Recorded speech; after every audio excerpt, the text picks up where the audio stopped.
আপনারা শুনলেন মনোরঞ্জনবাবু কি বললেন। এখানে আমরা 4টি সংগঠন থেকে 4 জন গেছিলাম।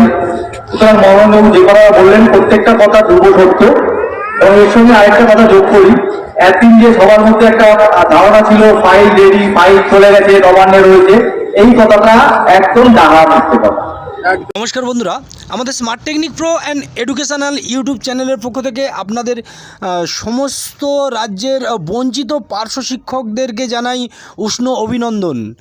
খুব শীঘ্রই একটি ভালো খবর পেতে পারি আমরা, তেমনটাই আশ্বাস পাওয়া গেছে আজকের এই সমাবেশস্থল থেকে, যেখানে বারংবার জানা যাচ্ছিল যে বেতন বৃদ্ধির ফাইল চলে গেছে, খুব শীঘ্রই বেতন বৃদ্ধি হবে, কিন্তু বেতন বৃদ্ধির সেই ফাইলটি এখনও পর্যন্ত বিকাশ ভবনে রয়েছে, নবান্নে এখনও যায়নি। এবং আজকের এই সমাবেশের পরে আধিকারিকরা অত্যন্ত পার্শ্ব শিক্ষকদের পক্ষে, এবং তেনারা বললেন আপনারা নির্ভাবনায় বাড়িতে চলে যান, দুদিনের মধ্যে যেখানে ফাইল যাওয়ার কথা সেই দিদির কাছে যাবেন, এবং খুব শীঘ্রই আপনাদের যাতে বেতন বৃদ্ধি হয় সেদিকে আমরা দেখব।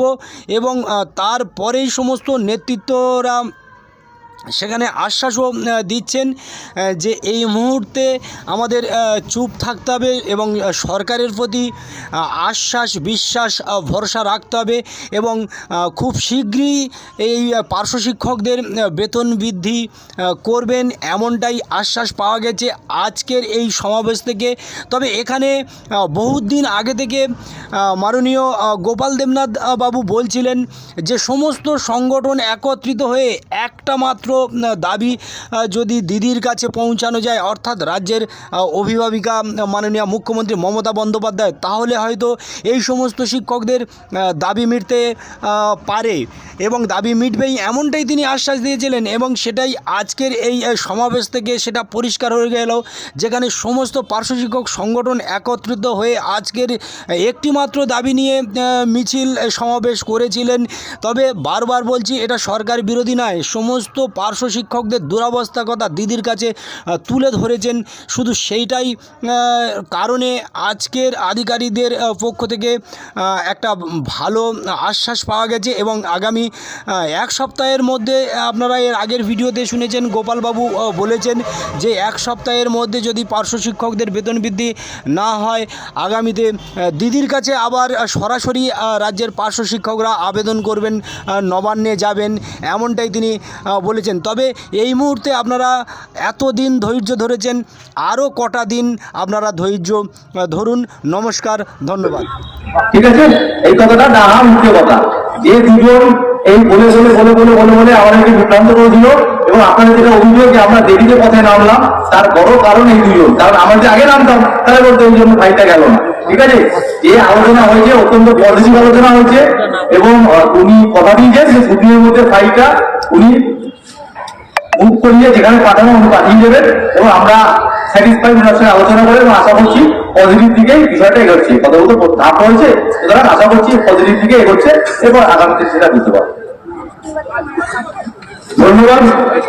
প্রথম দিনেই আমি কোন রাগ না করে বলছি, কারণ আমরা অনেক দূর থেকে এসেছি, সকলেই বঞ্চিত, সকলেরই পেটের খিদে রয়েছে, সেই জ্বালা নিয়েই এখানে এসেছি। আমার প্রচুর ডেপুটেশন অনেকবার অনেক ক্ষেত্রে দিয়েছি, কিন্তু এই ডেপুটেশনে আমি সম্পূর্ণভাবে আনন্দিত। এই প্রথম আমি কোনো ডেপুটেশন দিয়ে একজন আধিকারিকের মুখ থেকে পরিষ্কারভাবে একটা গ্রিন সিগন্যাল পেয়ে গেলাম, আপনারা নিশ্চিন্তে পারি যান। আমি এখানে দাঁড়িয়ে বললাম, এখানে 12,000 লোক হয়েছে স্যার, কি উত্তর দেবে? আপনি আজকে এক্ষুনি এই ফাইল মুভ করান স্যার, প্লিজ। যাওয়ার আগে আমরা নিজেরা আলোচনা করে নিয়েছিলাম যদিও, যে আমি একটু খুব পোলাইটলি ভাবে বারবার আবেদন করবো, কিন্তু তার উত্তর উনি বললেন এভাবে হয় না, আমাকে আমার উচ্চ আধিকারিকের কাছে পাঠাতে হবে। তাই 2 দিন সময় নিয়েছে। এই 2 দিনের মধ্যে আপনারা ফেসবুক লাইভের মাধ্যমে এবং আমাদের যে বিভিন্ন সংগঠনের মধ্যে রয়েছি, সেই সংগঠনের মধ্যে দিয়ে আমরা বঞ্চিত পার্শ্ব শিক্ষক যে সংগঠন নতুন তৈরি হয়েছে তার মধ্যে দিয়ে সকলে মাফ করবেন যে আমাদের যে একত্রিত হয়েছি, সেই বার্তা আমরা সকলকে পৌঁছে দেবো 2 দিনের মধ্যে। এবং এর দায়ভার এখান থেকেও আমরা মনোরঞ্জনদার কাছে দিলাম, কারণ মনোরঞ্জনদা যেহেতু কলকাতায় থাকেন ওনার যোগাযোগের ক্ষেত্রটা খুব ইজি হবে। তাই যদি মনোরঞ্জনদা মনে করেন তো আমরা অবশ্যই বিভিন্ন জেলা থেকে ছুটে আসবো মনোরঞ্জনদার ডাকে সাথে সাথে। তবে আশাবাদী, ধন্যবাদ সকলকে। আপনাদের আমাদের এটা সম্পূর্ণভাবে আনন্দ খবর।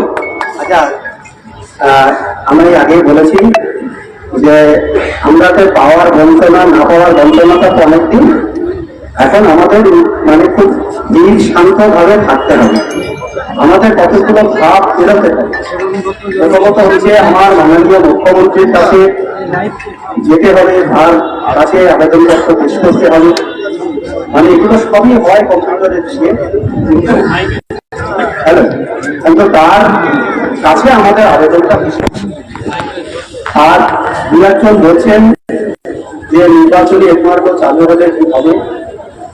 নির্বাচনী এডমার্কের সাথে এই ফাইলের কোনো সম্পর্ক নেই, নিরাশ হওয়ার কোনো কারণ নেই, কারণ 7 তারিখে ফাইলটা লগ ইন হয়েছে, কর্মচারী ইউনিয়ন আমরা বসেছিলাম।